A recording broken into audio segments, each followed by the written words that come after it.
बाकी जमीनी स्तर पर हम कुछ नहीं कर पाते हैं। अगर मान लीजिए कि हमारे बच्चे गांव के पढ़े लिखे ग्रेजुएट हैं, तो हम उनके लिए क्या कर सकते हैं? जब हमारे पास जानकारी होगी तभी हम उनकी मदद कर पाएंगे, बिना जानकारी के हम कोई मदद नहीं कर पाएंगे। मान लीजिए कि कोई बच्चा अच्छा खेल में बहुत आगे है, बाकी वो गांव तक ही सीमित रह जाता है, आगे बढ़ने का उसको अवसर नहीं मिलता, क्योंकि हमारे पास जानकारी नहीं होती। अगर हमारे जिला स्तर पर जानकारी होगी पारसी समाज के अध्यक्षों को, तो वो आगे बढ़ाने का प्रयास करेंगे। अन्य लोगों की सहायता से, या जो भी हमारे एमएलए एमपी हैं या मंत्री है, उनकी सहायता से उस बच्चे को आगे बढ़ाने में प्रयास करेंगे, ताकि वो बच्चा आगे मध्य प्रदेश या उत्तर प्रदेश लेवल या राष्ट्रीय लेवल या अंतर्राष्ट्रीय लेवल पर पहुंचाया जा सके। तो ये बहुत बड़ा अभियान है जो पूरे देश में चल रहा है, और ये अभियान जिस दिन पूरा होगा, मुख्यमंत्री तो क्या, हम प्रधानमंत्री भी बदल सकते हैं। पुरानी आंकड़ों के अनुसार जो हमने देखा है कि पूरे भारत में 18 करोड़ की जनसंख्या है पारसी समाज की, वर्तमान में कितनी होगी? तो हमारे लिए मुख्यमंत्री या प्रधानमंत्री बनाना बहुत बड़ा मुश्किल कार्य नहीं है, सिर्फ हमें है एकजुटता की। अगर हमें मालूम पड़ता है कि आज सिथौली में कार्यक्रम है, तो प्रत्येक घर से अगर ज्यादा नहीं तो एक व्यक्ति को जाना अनिवार्य होता है। जब हम हृदय से अगर उसमें भाग लेंगे, तभी हमारी जनसंख्याओं का आंकड़ा मिलेगा और सही वहां पे क्या हुआ उस कार्यक्रम में हमें जानकारी मिलेगी। अभी यहाँ तमाम हमारे युवा साथी, माताएं, बहनें, बुजुर्ग आए हुए हैं। अभी यहाँ से जाएंगे और गांव में अगर बात होती है तो क्या जवाब देंगे कि वहां कार्यक्रम था, वहां पे भाई आपको क्या जानकारी मिली? तो हमारा कर्तव्य ये बनता है कि हम एक दूसरे को जानकारी का आदान प्रदान करें, ताकि जो नहीं आया था उसे भी वो जानकारी मिले। और जिस दिन हर व्यक्ति को ये जानकारी हम एक दूसरे के माध्यम से पहुंचा पाएंगे, बहुत जल्द हमारा समाज संगठित होकर और एकजुट होकर, जो हमारे लोग चाहते हैं कि एमपी बने या विधायक बने या उप मुख्यमंत्री बने और प्रधानमंत्री बने, तो हमारे लिए बहुत बड़ा काम नहीं है।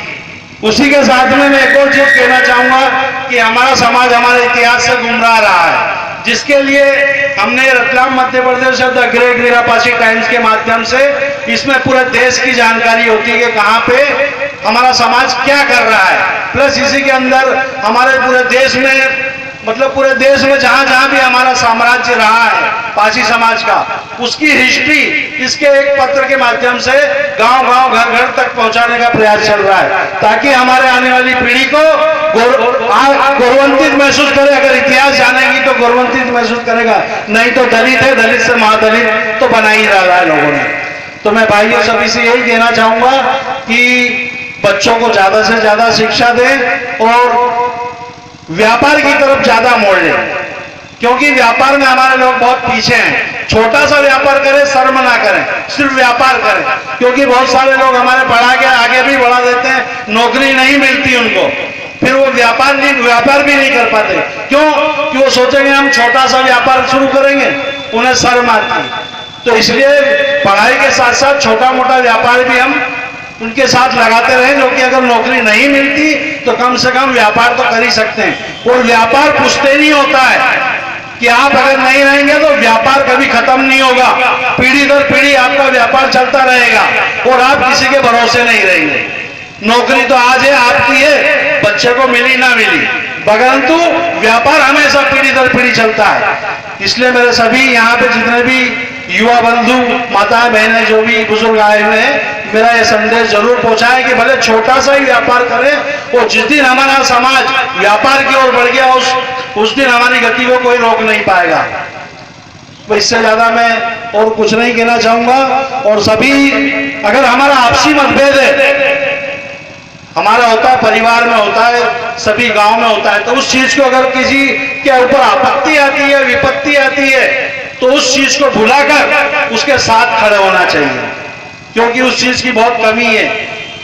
जमीन जायदाद के झगड़े में हम लोग आपस में भूल जाते हैं, तो उन चीजों का नहीं होना चाहिए। वो अपनी जगह लड़ाई, उसको अपने कानूनी तौर पर लड़े, बाकी अगर उसके ऊपर कोई विपत्ति आती है तो उसके साथ खड़े होकर लड़े।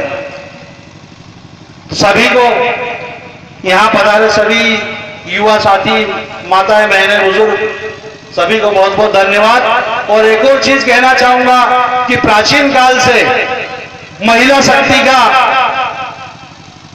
ही भी नेतृत्व रहा है पासी समाज में, जिन्होंने हमारे जो समाज में नेतृत्व किया है वो महिला शक्ति ने किया है। और जब तक महिला शक्ति का शासन चला है, मजाल नहीं है कि किसी ने हमारे यहाँ को परास्त किया हो या हमारे राज्य को छीना हो। तो एक बार वापस से महिला शक्ति को बाहर निकलना होगा और हम लोगों को निकालना होगा।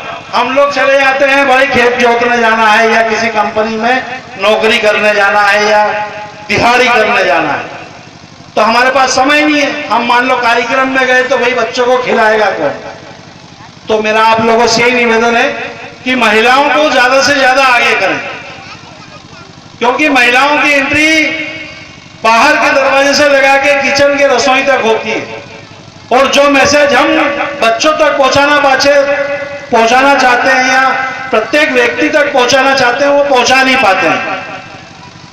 और महिला शक्ति के कारण वो मैसेज हम हर व्यक्ति तक पहुंचा सकते हैं। महिलाओं को पूरी तरीके से समझा सकती है, हम लोग नहीं समझा सकते। तो इसलिए मेरा सभी महिलाओं से भी यही निवेदन है और यहाँ आए जितने भी भाई बंधु, सभी पासी धर्म बंधुओं से भी यही निवेदन है कि महिला शक्ति को ज्यादा से ज्यादा समर्थन करें और उनको आगे करें, ताकि वापस से एक बार फिर से जो हम चाहते हैं कि चाहे वो व्यापार हो या नौकरी का क्षेत्र हो या राजनीति हो, हर क्षेत्र में वापस से हम लोग वापस जो पुराना राज्य था वो वापस से स्थापित हो सके हर क्षेत्र के अंदर। इसलिए सभी का बहुत बहुत आभार, धन्यवाद। जय पासी धर्म। बहुत बहुत धन्यवाद भाई श्री भंवरलाल पासी जी को, जो मध्य प्रदेश की धरती से चल करके इस सीतापुर जनपद में आए हैं। ये सीतापुर जनपद पासी बाहुल्य जनपद है। पासी बाहुल्य जनपद है, इसको बताने की जरूरत नहीं। सीधा साधा एक उदाहरण जो है मैं बताना चाहूंगा। सन 84 याद करिए, इस पासी समाज ने अपनी ताकत दिखाई थी जब रामकृष्ण पासी को यहाँ से जो निर्दलित है विधायक बनाया था। और तब से लेकर के इस धरती पर हमारे इस मसरेटा और मिश्रित क्षेत्र पर साथियों भले 9-9, 8-8, 10-10 पासी लड़ते हैं और 2-3-4 अन्य वर्ग के लड़ते हैं, लेकिन अगर सांसद और विधायक जीतता है तो पासी समाज का जीतता है। ये पासी समाज की एकता नहीं, ये पासी समाज का संगठन नहीं, ये पासी समाज की यूनिटी नहीं तो और क्या है। क्या देखना चाहते हो? इतनी ताकत आपने दिखाई, आप वास्तव में काबिले तारीफ है साथियों। ये आप लोगों की तारीफ साथियों है कि आप लोग एकजुट रहिए, क्योंकि एकजुट रहोगे तभी साथियों आपका मान सम्मान है, तभी आपकी सुनी जाएगी। अभी हमारे भाई भंवरलाल पासी जी ने बताया कि वास्तव में हमारी महिला शक्ति का हमारे इस साथ में संगठन में समाज में जुड़ना बहुत जरूरी है। उनको घर से केवल घर में तस्वीर की भांति मत छुपा के रखो, उनको घर में कैद मत रखो, बाहर निकालो। अगर आज आप 200-400 लोग आए थे, अगर आप लोग अपनी अपनी बीबी, अपनी अपनी बहन, अपनी अपनी बेटी, अपने अपने बुआ या दादी को अगर लाए होते तो साथियों यहाँ पर शायद आपको बैठने के लिए जगह नहीं मिलती। हम लोग खड़े खड़े बोलते, आप लोग खड़े खड़े सुनते। तो ये आप लोग अपना झिझक मिटाइए। पासी समाज में आना है तो आइए। पासी समाज की हर औरत वीरांगना है, पासी समाज का हर बच्चा महाराजा है साथियों। वो अकेला है लेकिन 100 पर भारी है। पासी कभी झुका नहीं, पासी कभी किसी से डरा नहीं। ये मान लो, आज अगर आपका थानेदार नहीं सुनता है साथियों, आप वहां पर पूरे गांव के गांव अपनी महिलाओं को, बच्चों को ले जाइए, थाने के दरवाजे पर धरना देते दीजिए। देखे वो क्या कप्तान दौड़ कर आएगा। जो विधायक आपकी नहीं सुनता, अरे नाको रगड़ेगा। आप आइए संगठन के साथ, मजबूती के साथ। ये जो आपको सलाम नहीं करते हैं, भैया जी के, सिंह साहब के या फलाने जी के, पंडित जी के चरण छूते हैं, ये छूना भूल जाएंगे जिस दिन आप लोग एक हो जाओगे। जिस दिन एक हो जाओगे और चैलेंज देकर के उसको कहोगे तुम्हें वोट नहीं मिलेगी क्योंकि तुम हमारे समाज को धोखा दिया है, तुमने हमारे समाज के साथ गद्दारी की है, हमने तुमको इस लायक बनाया था, आपने वो अपने कर्तव्य को पूरा नहीं किया, इसलिए मैं तुम्हें छोड़ता हूं। मैं श्री लालजी भार्गव, लालजी जी को जो यहाँ के स्थानीय श्री लालजी पासी जी, मैं उन्हें आमंत्रित करता हूँ, आए 2 मिनट में अपनी बात खत्म करें, इसके बाद मैं अध्यक्ष जी से इस सभा को समापन कराऊंगा। श्रीलाल जी।